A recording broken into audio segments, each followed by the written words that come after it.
Arsy memberhentikan mobil di depan sebuah kafe. Kupikir kami akan langsung pulang. Gak mau turun, tanyanya. Aku mau pulang. Arsy membuka sabuk pengamannya, menyandarkan punggung di jok mobil lalu melipat kedua tangan di dada. Tak ada yang membuat abang berdebar, katanya tiba-tiba. Aku menatapnya, dia sedang memandang orang yang sedang berlalu lalang. Maksud abang? Tanya aku tak mengerti. Dari semua orang yang lewat itu, tak ada satupun yang membuat hati abang berdebar. Itu karena mereka hanya berjalan biasa saja, bukan sengaja menarik perhatian abang. Kamu tahu, selama ini banyak yang sudah melakukan hal-hal aneh untuk menarik perhatian abang. Mengirimi abang makanan, mengirimi ucapan manis, memberikan abang hadiah, memberikan abang perhatian, tampil seksi di depan abang, bahkan mengirim foto toples pada abang. Dia tersenyum saat mengatakan yang terakhir itu. Ish, lagi ngebayangin pasti. Lagian, masa iya sampai segitunya untuk menarik perhatian? Tapi tetap tak membuat hati abang berdebar sama sekali, sambungnya. Lalu, aku tak paham maksud dia ngomong kayak gitu itu biar apa. Dia memandangku. Kamu berbeda. Kamu selalu membuat abang berdebar. Bahkan saat kamu sedang diam tak melakukan apapun. Meski kamu tak sedang menarik perhatian abang, tapi entah kenapa selalu membuat abang tertarik ingin selalu melihatmu. Hanya mendengar namamu saja sudah membuat abang tak karuan. Hanya mendengar cerita tentangmu saja sudah membuat abang langsung ingin pergi melamar. Ucapnya tanpa sedikit pun mengalihkan pandangan dariku. Gombal, sweet talker, gumamku. Itu sama sekali tak menjawab tentang siapa Sarah, apa hubungannya dengan Sarah. Kamu belum mengerti. Hei, dengar sini. Jika Sarah bisa membuat hati abang berdebar, mungkin sudah dari dulu abang pergi melamarnya. Paham? Abang tak merasakan hal yang selalu abang rasakan saat bersamamu ketika dengannya. Jelasnya. Tapi aku masih belum puas. Kalau abang tak memberikan harapan, tak mungkin Umi Kak Sarah berharap pada abang. Balasku sambil manyun. Umi Sarah salah paham. Abang memang pernah ke rumahnya. Itu pun hanya beberapa kali saja karena ada urusan pekerjaan. Dan abang bersama teman abang kesananya.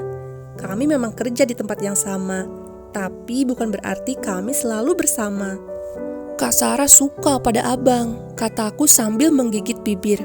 Mengetahui itu saja sudah membuatku sesak. Tapi abang tidak. Dia mendekat melepaskan sabuk pengamanku lalu memelukku erat. Aku menangis di pelukannya. Kenapa aku jadi cengeng gini, Tuhan? Hanya masalah kecil pun.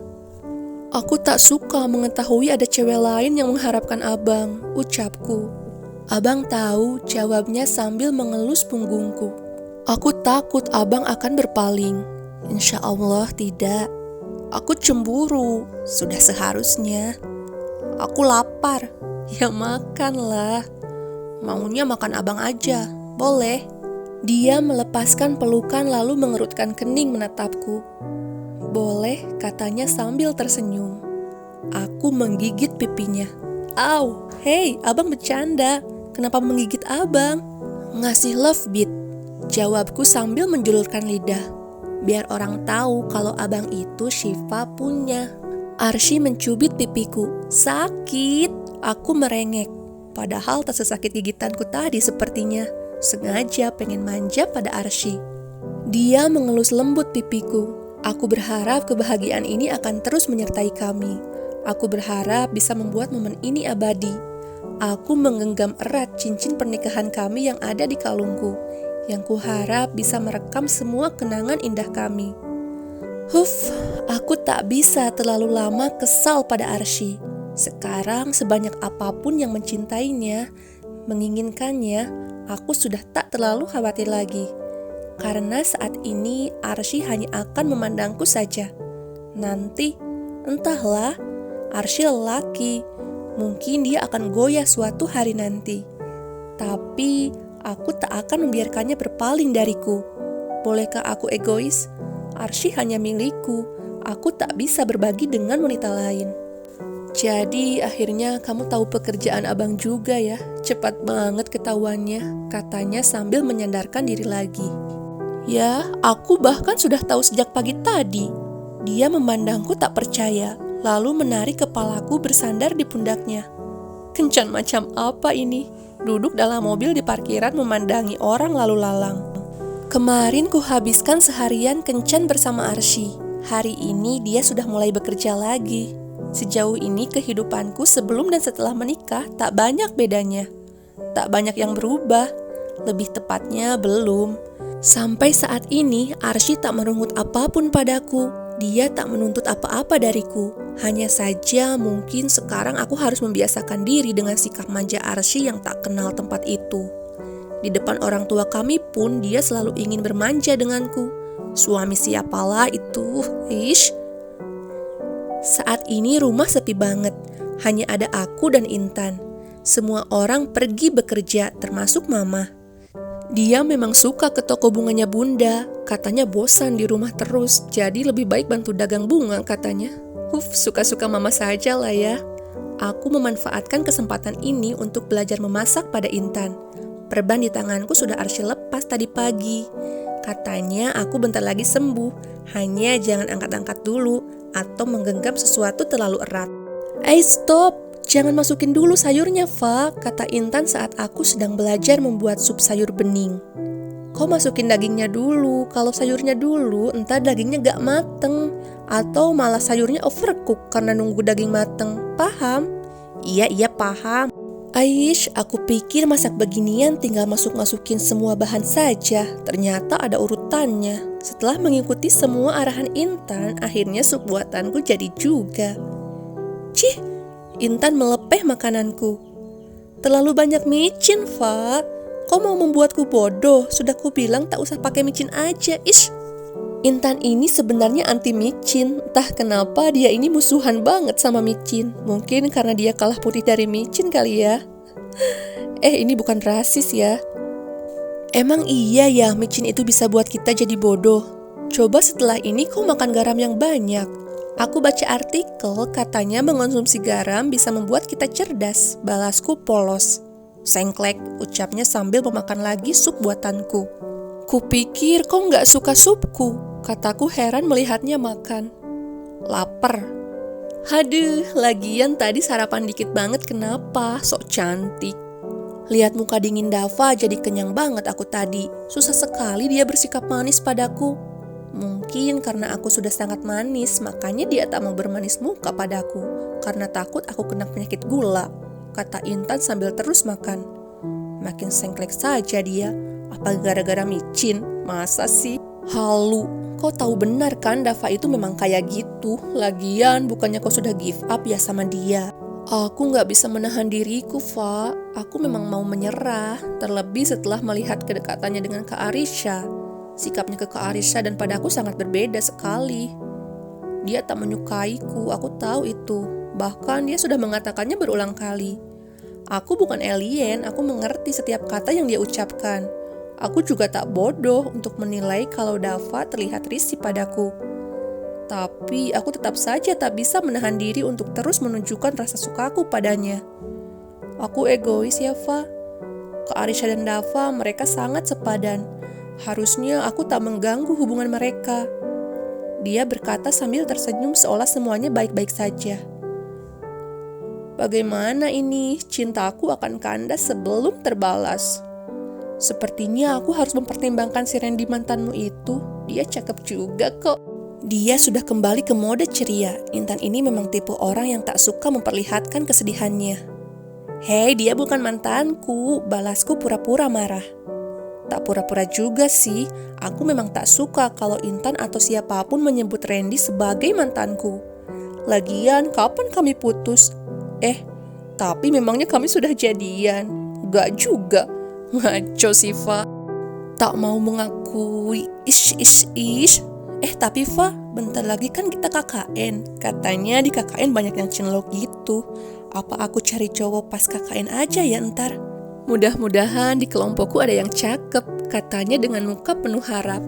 Yang cakep aja yang kau pikirin. Cakep juga percuma kalau udah punya kekasih. Yang ada ntar cintamu malah akan lenyap sebelum terucap, ucapku. Dan musnah sebelum terluah, tambahnya. Dasar. Seperti biasa, setelah itu ujungnya kami tertawa bersama. Apa yang ditertawakan, entahlah. Kami bahkan jarang mengerti apa yang kami katakan. Jadi, apa yang kami tertawakan pun tak pasti apa. Aneh, whatever. Yang penting kami bahagia. Besok mau ke kampus jam berapa? Tanya Arsy saat kami sedang berkumpul di ruang TV. Mama dan Papa baru saja masuk kamar. Tidur duluan katanya. Aku memandang Intan minta jawaban. Kayaknya pagi-pagi aja deh, soalnya takut berdesak-desakan nyari kelompoknya, jawab Intan. Besok kami akan melihat pembagian kelompok KKN. Mudah-mudahan aku satu kelompok dengan Intan. Kalau gitu besok abang antar kalian mau, tawar Arsy. Tak usah tak apa, kita naik motor aja macam biasa. Lagian kalau abang yang antar nanti pulangnya gimana? Abang kan kerja, gak mungkin jemput, jawabku. Kalian telepon abang aja, nanti abang yang jemput. Besok kayaknya abang half day deh kerjanya, timpal Dava. Aish, tumben sekali dia mau menjemput kami. Awas loh kalau nanti abang menggerutu. Kami repotin abang lah, buang waktu abang lah, dan bla bla bla, ucap Intan memperingatkan. Dava ini memang bukan boleh dipercaya sangat. Terakhir saja waktu menjemput kami saat motor Intan mogok, dia menggerutu. Mulutnya ngalahin emak-emak saja. Sejak itu kami malas nyuruh Dava jemput. Iya bawel, harusnya kalian bersyukur abang mau jemput. Nah kan, belum apa-apa aja abang udah begitu. Lebih baik gak usah kalau gak ikhlas, balas Intan. Terserah kalian sajalah. Ngambekan kayak cewek PMS. Whatever, Dava memfokuskan matanya ke TV. Abang makin cakep kalau ngambek, goda Intan. Aku memang pantang jelek, jawab Dava pede. I love you abang, I love you too. Intan memandangku, aku memandangnya. Ini kami tak salah dengar kan? Dava bilang I love you too ke Intan. Seriusan? Kalian kenapa? Tumben senyap, tanya Dava. Abang said love you too ke Intan, serius? Tanyaku tak percaya. Hah, kalian pikir serius ya? Bercanda doang, sengaja pengen buat anak itu baper, katanya sambil melirik Intan. Jahat sekali abang. Abang kan tahu benar perasaan Intan ke abang gimana, kataku marah. Malah aku yang kesal sekarang. Hah, syukurlah, ucap Intan tiba-tiba. Hei, kenapa bersyukur? Tanyaku heran. Aku pikir abang Dava kerasukan tadi, jawab Intan sambil tertawa. Sekarang malah kulihat Intan yang seperti kerasukan. Oi, hati-hati kalau bicara, kata Dava marah. Kami pun diam lagi. Ternyata tak terpengaruh ya, gumam Dava tapi masih bisa jelas ku dengar. Aku memandang Intan yang sedang memandangi TV. Aku gak yakin dia sedang menonton soalnya. Bohong banget kalau Intan gak ngerasain something saat Dava bilang itu tadi. Aku yakin dia pasti setidaknya merasakan sesuatu. Dava harusnya tak mempermainkan perasaan Intan. Meskipun hanya main-main, harusnya Dava tak mengatakan hal itu. Karena perasaan Intan pada Dava tak sebercanda itu. Sudah malam, aku masuk kamar dulu, kata Dava seraya bangun lalu pergi ke kamarnya. Oh ya udah, kalau gitu aku juga ke kamar, ucap Intan lalu pergi seperti Dava. Kamu gak ngantuk? Tanya Arsy. Aish, aku lupa kalau ada Arsy. Belum, jawabku. Aku mendekatkan diri ke Arsy. Abang, iya? Jangan bilang ke Kak Arisha apa yang kami obrolkan barusan ya, tentang perasaan Intan ke abang Dava. Abang gak ikut campur, itu urusan mereka, jawab Arsy. Aku lega. Takut juga kalau sampai Kak Arisha tahu. Padahal dia dekat banget sama Intan. Masa gara-gara Dava nanti dia dan Intan jadi musuhan? Kan gak lucu.